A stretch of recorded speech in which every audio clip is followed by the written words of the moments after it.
So my very first guest today is a teacher and a Forex trainer.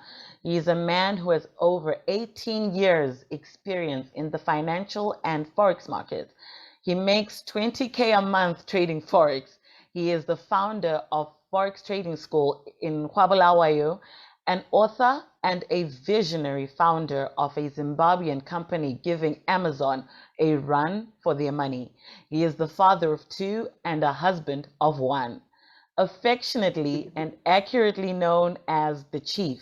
He is a beast in Forex and in business. It is my absolute pleasure to have him on today. Chief, welcome. Yeah, that's an interesting introduction.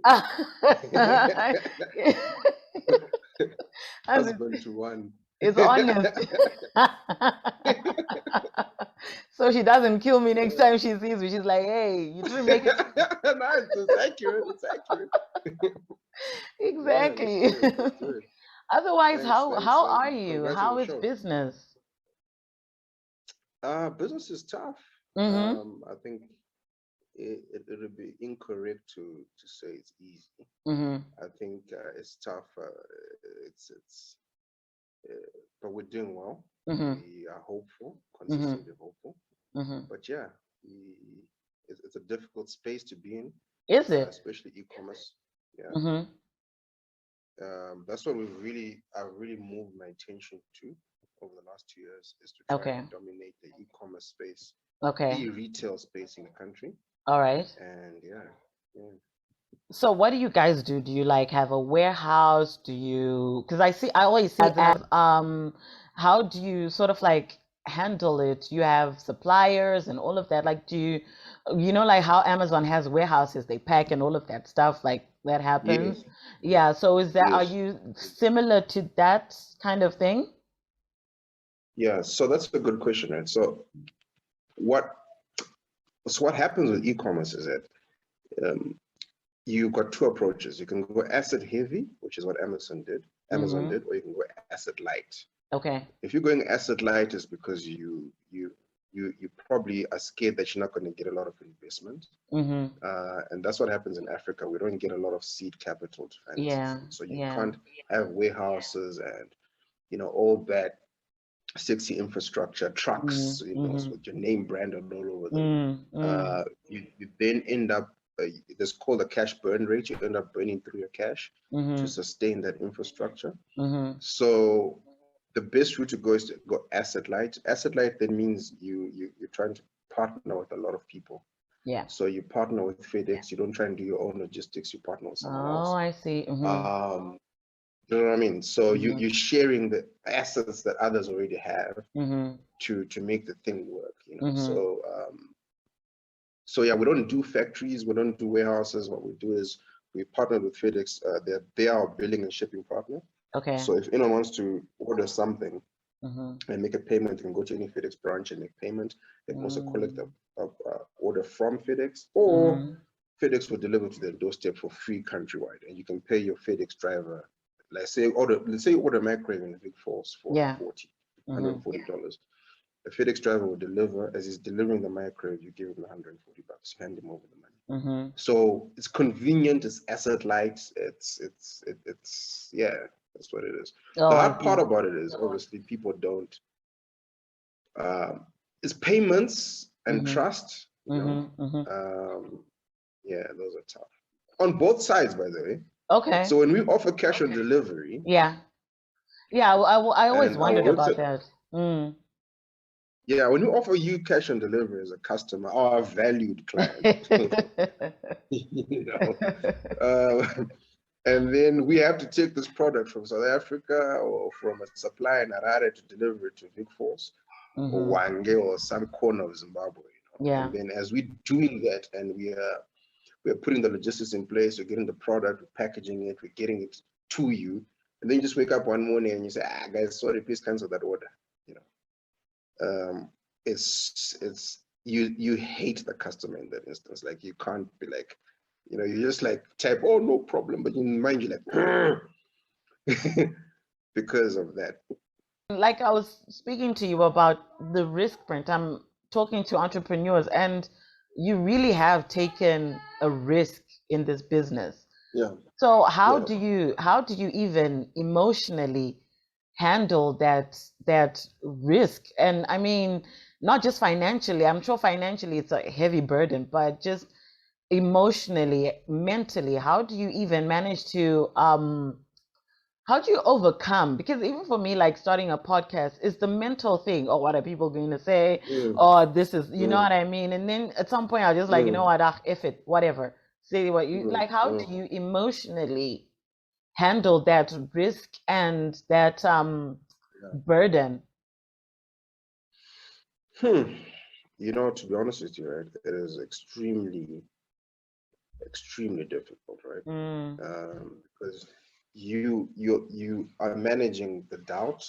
You're also managing the realities. So sometimes the orders don't come through the way you want them to come through, or the response is not as you expected. You know, you lose a customer's parcel, and that's just me diving into the business. But generally, let's just take that out of the equation.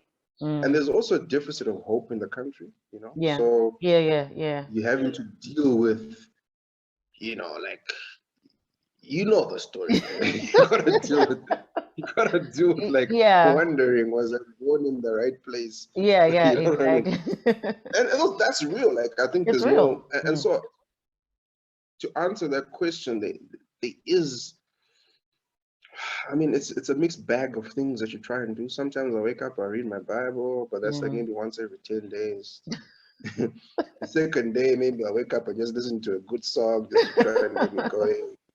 That day, it is what it is. I'm upset. I'm in a bad mood. Let's just deal with it, you know. So there's no prescribed formula. I'm not exactly like, I think I'm just, to put it simply, it's like you just surviving. Yeah. And the thing with Zim, I think that it's the environment that we're in that makes it's heavy. You know, like it is. I always hear people saying, like, when you fly to South Africa, you feel like lighter. Like when you land, wow. like Yeah. it feels heavy. Like It does. like, It does. It actually does. yeah. Now that you say it, yeah. Yeah. So I think it's just managing that and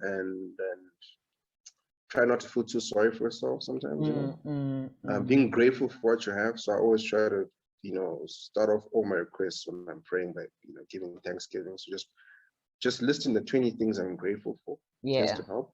Yeah. Because then you're like, oh, I'm grateful for my kids. Oh, damn, I got kids. Okay, cool. I'm grateful for this. No, by the time you get, it's difficult to get to the 20th thing you're grateful for, and then have a bad attitude about the one thing you're not happy. Yeah, exactly. Yeah. No, I mean, I think it's like you're saying, like you feel lighter when you leave. There's sort of that and I'm sure you'd understand as a Christian, it's almost like for lack of better word, there's just a negative heaviness upon the country. It's like those emotions from people, they just cause a, you know what I mean? You could just tell, I mean, it's like you're trying to drive from Harare to Bloyo, and there's just heavy fog. Yeah, You know what I mean? exactly. It's just, Yeah. every step is a step you gotta take consciously. You know, you can't make a mistake. Because if you make a mistake, your school fees is out, groceries is out. But rent is out. It's like so that's no, that's how it is. Yeah. No, I mean, I'm interested to know how it's like for your family, for like your wife, trying to support someone in such a business. Like, uh, does she have any particular role in the business, or she's just supporting you in her own capacity? Yeah, so she's the FD of the business, right? So Oh, financial okay. director. And you know, more than anything, yeah, and she probably, without her, and I work with a team of people that I love, I've been with for years, like, but with in relation to my missus, I mean, it's we do everything together. You know? So what that does is that we are always keenly aware of the realities of the day. And we can't afford to do this, we can't afford to do that. Yeah. If we're going to do this, manage that, you know what I mean? So it makes it easier on me as a husband to not have to paint a picture that's not true or accurate. You know what I mean? Right. She's holding all Because the you are money back. sharing. Yeah, you know, you're holding the money back. You know. Mm-hmm.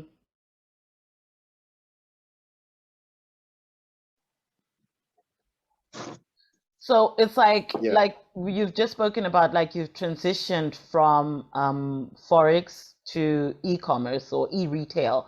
How is that financially? Like, are you still trading, or is it like you're more financially invested in the e-retail? Like, how is that financial responsibilities? Has there been a change in life? You know, has there been any major financial changes in your personal life trying to start, because you're well established in Forex, you know what I mean? And now you're 2 years into e-commerce. So how is that financially on you? Yeah, so coming from Forex and being online, and all you do when you're really trading is you consuming news, you're behind your computer, you're truly plugged in online. Yeah. So coming from that environment, it was easy to transition to an online business. So to do something in that space, because I'm off that mindset. I don't find it weird sitting behind a computer, you know, and making a living online, you know. Yeah. So that for me is fine. The reason why I transitioned out of Forex is because it is, and I always tell people when I trade and I'm training, it's extremely it's not something you can pass on to your kids, you know. Yes. It's got a lot of risk to it, a lot of risk. And when you're a family man and your kids in Form 1, you know, you can't really be like, this is all I do. Yeah. Yeah, so having trained 15,000 people, you know, I always told my team reputation is everything. So I know I can walk down the street and I'm clean. I never took anyone's money. I don't owe anyone money. I just always told myself, and this came from my upbringing, that, you know, always reputation is more valuable than gold. Yeah. I just don't like, I've never liked telling what it's not. Like, so if I'm not trading, I'm not trading. I'm not going to sit here and say, I'm pushing, I just put a trade now. There's no point, right? Because the realities are mine and mine alone. So if I tell you that I'm doing it, and when I get out of it, you know, finish this interview, I have to go buy bread. You know, it's my reality. So at the end of the day, it's always good to be honest. So with Forex, and what I'm telling you is really what happens to most traders anyway. You can't sustain trade through and through for a whole 18 years. It's brutal, right? So you will have starter stops. So you'll have like a year where you don't want to hear about it. You just don't want to hear about it. You don't want to talk about it. You're just done with it, you know. And then you get this thing where it calls you back and you want to do it. So I'll tell you one thing, my phone, I probably get 20 to 30 apps a day from people who are like, train me now, train me. Wow. How much is it? Occasionally I'll say it's $100. I'm like, can I send it to you now? I'm like, nah. It's a really attractive business, Forex, because I think, like, a lot of people just think a lot of people see the glamorous side of it. They think, you know, it's like quick and easy, and then you get into it and it gives you a nice a few Muhammad Ali's, and you're like, it gives you a knockdown. You know, I mean, look, and I don't want to paint it as horrible, but it's real, right? I mean, my whole team were able to get Benzes, AMGs, and all of that, like genuinely trading, you know.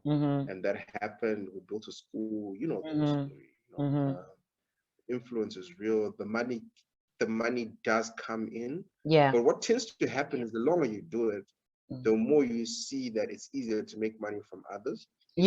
So because of your reputation and you know how to speak the lingo, you can easily say to someone, I'll train you, this. And that tends to create it. So I started suffering sometimes from what do they call it?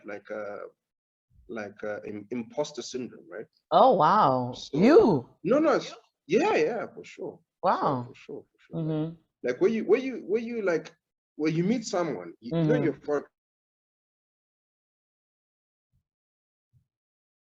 in Botswana somewhere, right? And someone says to you, "Oh man, you know, how much money did you make this week? Or how was the trading this week?" And you didn't actually trade that. You know? Yeah. You know what I'm saying? and you start feeling this, like I sometimes, you know, I equate it to like how pastors must feel sometimes. Like you got a job to do, you're preaching on a Sunday, but maybe you last prayed 2 weeks ago. You know. Yeah, exactly. Yeah, you're not quite feeling on point.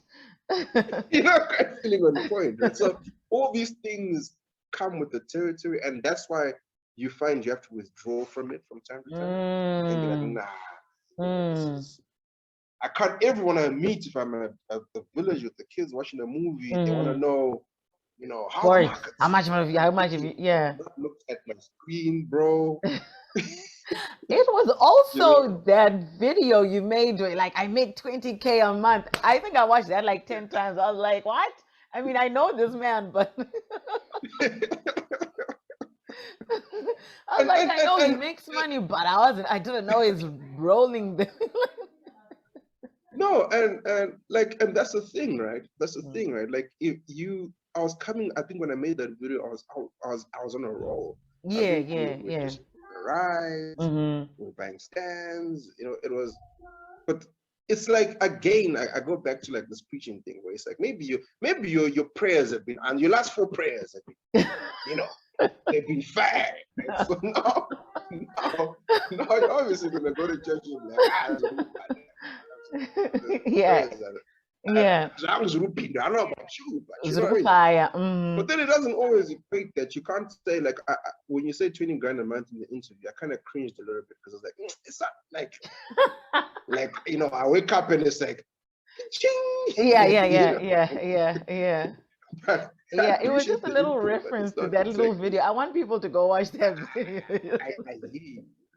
And so with me, you're always gonna get that part that is like, I just don't, because you know, a lot of people watch these interviews, a lot of people look for this material, and you always want to give people a balanced perspective. Yes, that's the whole point. And on business as well. That's why, look, I'll tell you right now, with the largest e-commerce platform, with the largest online platform, we've got over 200,000 products on the website. Wow. I was wondering, like, that transition from Forex into business, into e-commerce especially, how is it like when you're handling your business, you know, like, do you have a system that you try to follow? Did you have a business plan? Or is it just something you know, like a lot of entrepreneurs just decide, you know, I'm going to do this, and the next thing, outdated, you know what I mean? I've never really, to really be honest, as much as we hear about business plan, I've really never met someone who's really said, oh, this was my business plan and I worked on it and this and this. Most people, or especially in Zim, it's just like, I wanted to do this and I started it. How did you start e-commerce? Yeah, and I think that's true. Like, a business plan is usually drafted to try and communicate. You see that? Yes, yeah.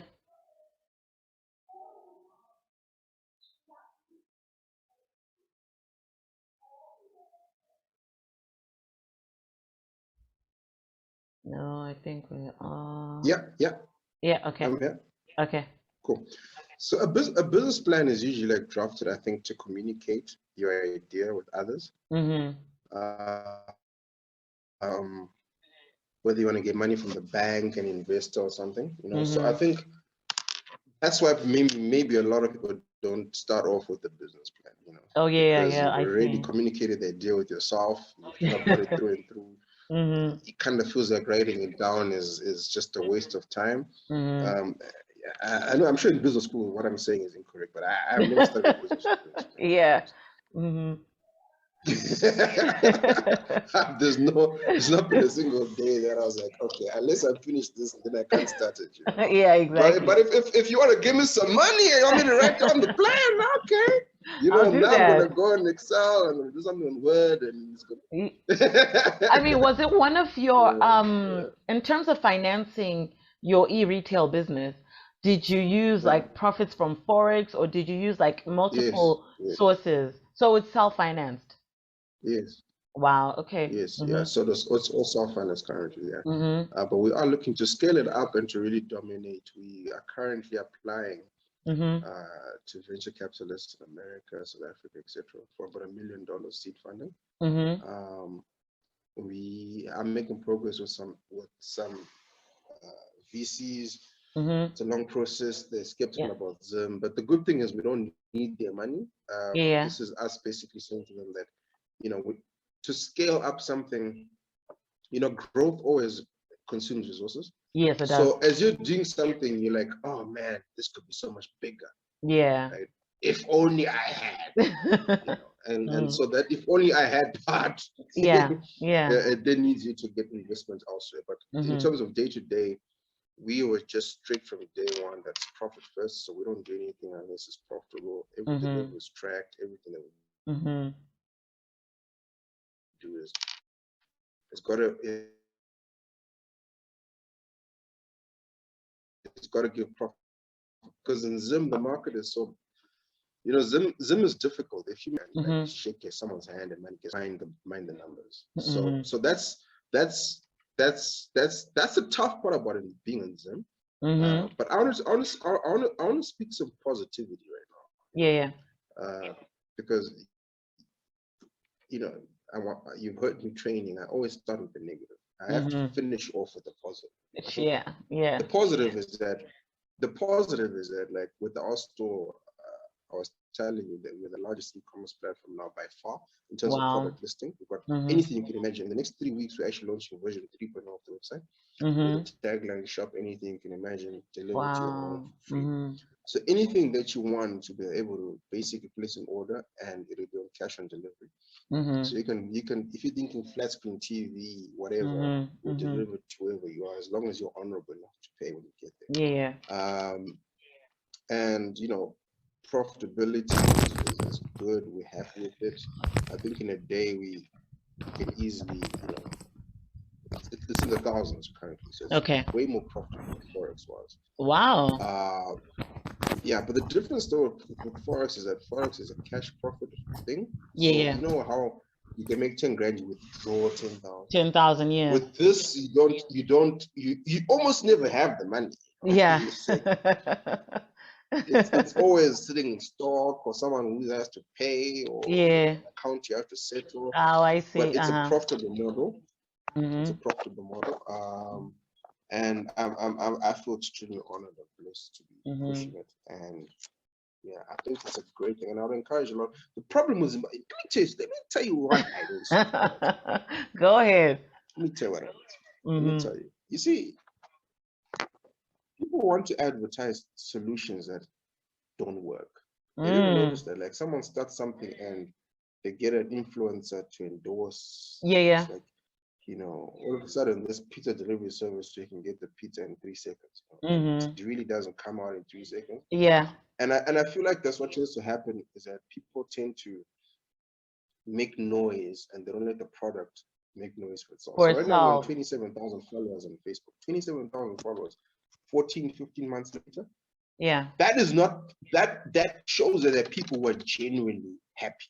Yes. You know. And those are organic. You've never been it's organic. We've never had anyone who has endorsed, no celeb, no nothing. And that's always, even with Forex, that was always my approach. I've always said, like, you know, let's not over advertise this. You know? Those who think we're legitimate will just they'll enjoy the training, and the training should speak for itself. And I think that's something that's missing in Zim sometimes. Like so I've seen, you know, since I started, I've seen, and I've got the right to call them copycats, because our platform is better. So if your platform's not better, you're copycat.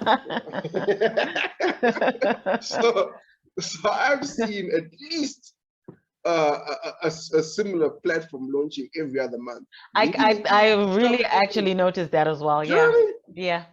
And I'm like, you're making noise, but the thing that's not working. When I go to your website, you're saying I can shop anything. I'm seeing 16 products. Yes, yes. I've noticed that as well. That's not true what you're saying. You know what I mean? And that's why I think we get it wrong sometimes. So whoever's going to listen to this, that's my 2 cents in terms of business advice. Just get it to work.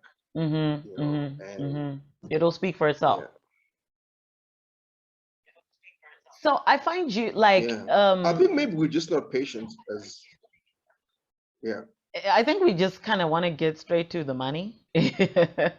and we unfortunately, I don't know how to say it. I think most of our country people, especially those of our persuasion, are so accustomed and so they're so okay for I can't think of a better word, but we don't complain. We don't when we're not treated properly, or when we're not I remember once standing in line for bread years ago. I must have been in my mid-teens, standing in line, and it was a long queue of bread, and an old white lady came in just shouting at Newlands, and she's just like, "Oh, I'm not gonna wait in line," and no one said anything. She went in, she walked out, nobody said anything, but we all said something to each other in line. Like nobody said, no, you're not going to do that, and I think our service providers, or some of our service providers, know they can give a subpar product or service, and there will be very little recompense for it. People are not going to or at least they're still going to come regardless. Even if somebody does complain, they're still going to come. People, you know how people vote with their money. People still come, so they have no real reason to improve. So I think that's just an unfortunate part that I find. Even when I go, because I complain when I spend I don't care if I spend $1. If you said it costs $1, give it to me for that $1. But I do complain. But sometimes you kind of realize that people are sort of like, you came back, So I think we do have that thing in our country. We complain at the wrong place, and we don't vote with our dollars. If we really voted with our dollars, we would see, some people would be forced to improve. Yeah, exactly. So you're just like an interesting case for me, because you're based in Bulawayo, right? But it's like a lot of people seem to, or maybe it's just me being from Harare, it's like you kind of tend to think this is the center of business. You know what I mean? It's the capital. Everybody moves in. What made you really want to remain based where you are, and is there a vision for the future that you have for your home city? It's your home city, right? Yeah.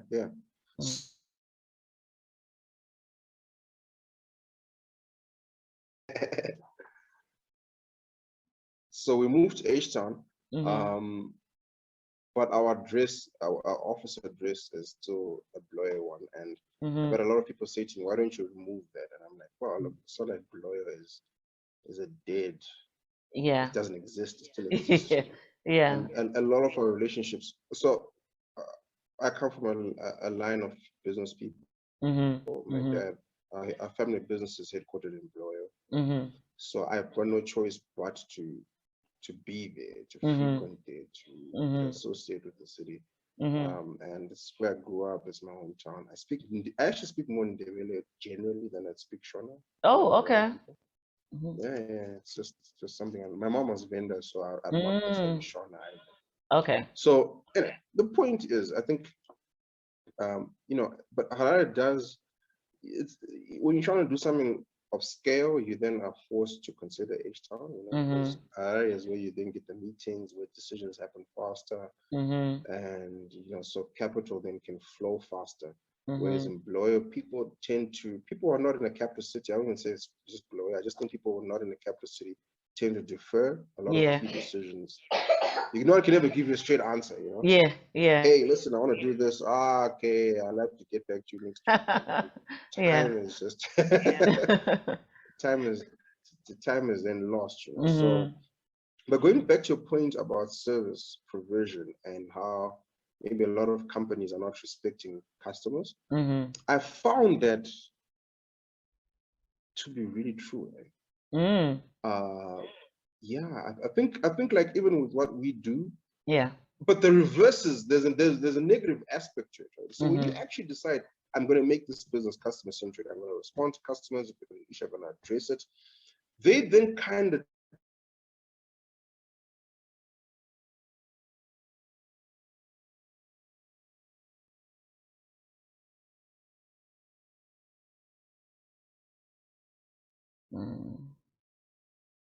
take it all out of you. I don't know if that makes sense. It's like all my frustration, I'm taking it on this one. Yeah.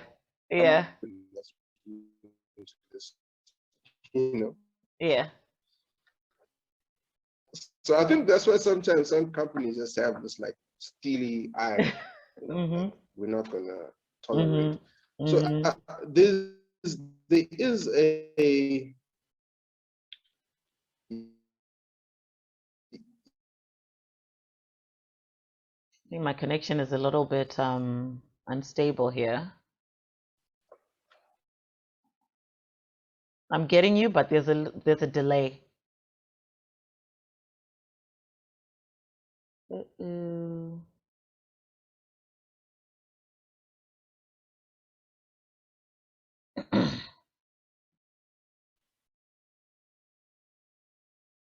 Yeah. Oh yeah. Okay. Yeah. Yeah. So I was saying that yes, I think Zim businesses are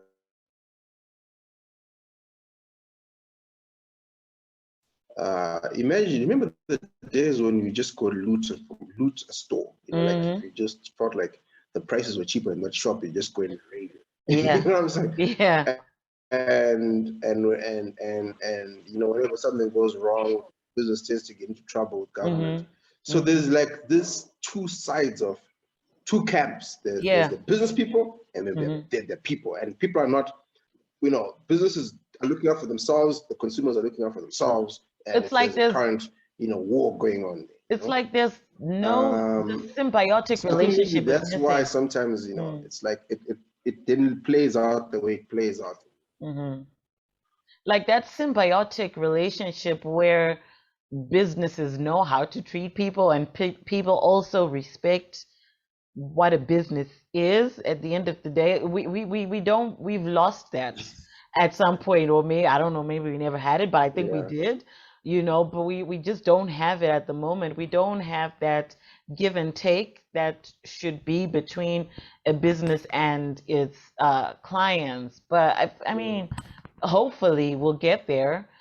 So how do you how do you figure your e-commerce business is going to, I mean, you've already said you want to grow and you're on a trajectory of growth already, but how do you feel like you've been received so far? You know, are you yet well known? Like, I can't judge that myself because I think I've known it since it started. I remember you sending in WhatsApp groups and so I've kind of known it since it started. But how has it been for you? How is it, you know, looking for you? So that's a really good question. I'll tell you why. I've reached a point where I may say I wanted to grow, but I'm happy with what we're making. You know? Oh wow! And okay. That's the thing with ambition. Sometimes you get to a point where you're like, "Hey, I'm actually quite alright. I'm, you know, like." And it's the difference between someone having 5 branches and someone having 3 branches. You know, someone I'm born in 2. Yeah. You know what I'm saying? You're like, okay, you know, this thing is doing well. I'm okay with it. I don't always have to talk about, you know, global takeover, you know. Yeah. But then you also do not want to shy away from the conversation. You want to entertain the idea of domination, etc. But I'm struggling with that right now. Like how, you know, how big should big be? And why be bigger? Is it vanity? You know, when you know what I mean? Like there are a lot of good businesses in Zim, but you don't hear that they've got 50 branches because it's a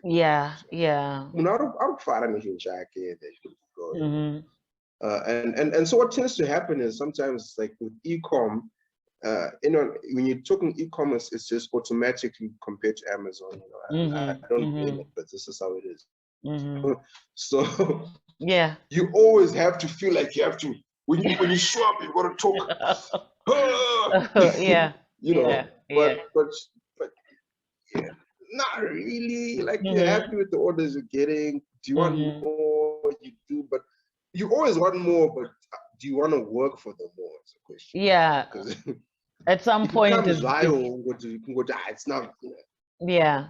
Yeah. You just said something like how big is big really? Like how big are you? Do you think where you were coming from with Forex, like with that emotional thing I spoke about, like, you know, Forex is emotional. It's just, you know, it's completely, it's a different ballgame, you know? Do you think a part of that kind of weaned you off of that, you know, I don't need to be Amazon big, I can just be comfortable? Do you think there was, it's played a part in how you feel right now? Now, that not wanting to be Amazon big is a Zimbabwe one. Because it's just like, yo, you know, in Yeah. But I mean, with e-commerce, like you're open to so many markets. Like, are you just focused on Zim right now, or are you know what I mean? Like this, you're open to just about anywhere. So let me ask you this question, right? If you had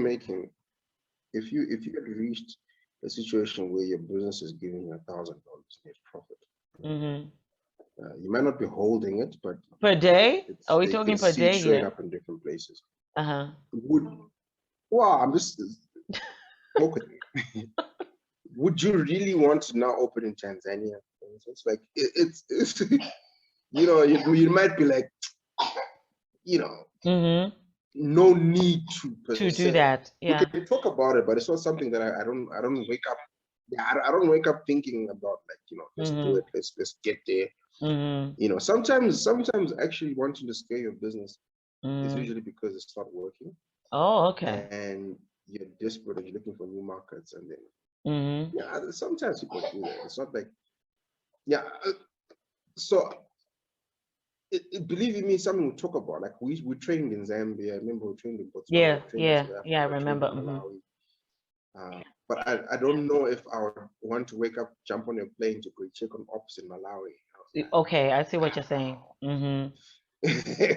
So I got, unless someone comes in and says, "Here's $100 million. Go do it. Let's do it together." Because go do it. You know what I mean? Then that makes sense. But if it's like I now have to give birth to this new baby in all Malawi. over again. Yeah. I'm not doing that again. So, yeah. So I got a few more questions before I let you go. Number one, how can I be a supplier? Let me get some of those, $1,000 profits a day.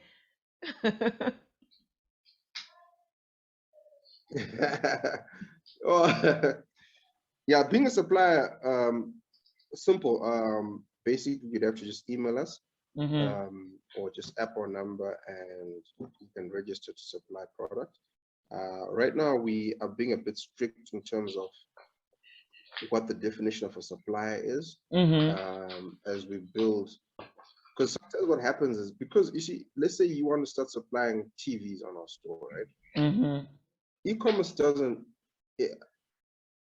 You might have 5 TVs or 10 TVs that you want to sell, and then you list them on our store. We do the advertising, because with e-commerce you pay to play, right? So you do the ad, and then maybe you do start running the ad on the 1st. Only on the 15th is a TV bought. You know what I mean? That's the way it works. Someone sees it on the 2nd, their budget. Then only on the 15th is when they decide to make a purchase. But you as a supplier, what happens is you go through this thing where you're like, TV, I such a thing, so about Daily Sale Shop. And you go and sell it also. You know, because you wouldn't have, you still have the product with you. Okay, giving it to us, right? We only take it from you when we get it. Oh, you know I see. I mean? And then that's what tends to make people then, on the 15th day, when I come to you on the 15th day and say, nah, I've got an order for your TV, like, I gotta take this. So, so because of that, it becomes difficult to scale it with everyone. So we tend to just say, look, hit us up and make sure that the things you want to supply on our store, that you will have them 30 days from the time you're registered. Because sales in e-commerce don't work. They've got a different sort of, I mean, someone wants to see the product, then they go and shop around in a physical store, then they decide, you know what, Daily Sale Shop should just bring it to my house. I'm now sure I now want the washing machine, and it's a good price. I don't want to go pick it up in town and have to drive it. So all those decisions take 3-4 days to make, sometimes a week, sometimes 2. So we do have, I mean, we can't have the number of products that we have without allowing people to supply. So I just wanted to just put that out there, that that's how it generally works. That's wonderful. So before I let you go, I just wanted to give you a little bit of time to you know, plug your business, say whatever you want to say about, I don't know, life, business, anything you want to say. Send your wife a Valentine's message, you know, do it. It's your time. Well, look, I think what's on our heart, maybe I need to just say is that if anyone's, you know, thinking of getting into business and you're feeling like the environment is tough, it is tough. But you soldier on, stay in there, you know, and man. That's wonderful. It's always going to take twice as long as you've planned.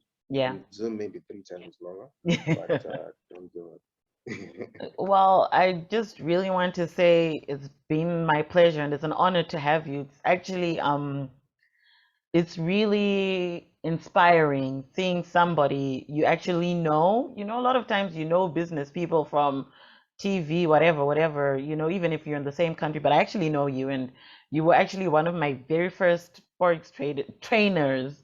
I think you were the second, you know, my uncle was the first, but it's actually good to see somebody transition and keep growing, because sometimes you think you're in Forex and that's all you got to do and make your money and whatever, but I think you've shown that, you know, you still have desire for more in life, and that's good. And it's really a pleasure to see you, and I am so grateful that you've taken time out of your schedule to speak to me. And I hope to travel to, actually, let me say, I will travel to Bulawayo soon and interview you in person. And I just want to say thank you, Kuda. And for anybody who's watching, he's the chief. His name is Kuda Manzanga, and he is the CEO of, CEO is correct, right? Of the dailysale.com. And you can find him online, you can find him on YouTube. So I hope I did well. Thank you. You did extremely well. Thank you. All right. Thank you very much. It's good to see you. All right. Cheers.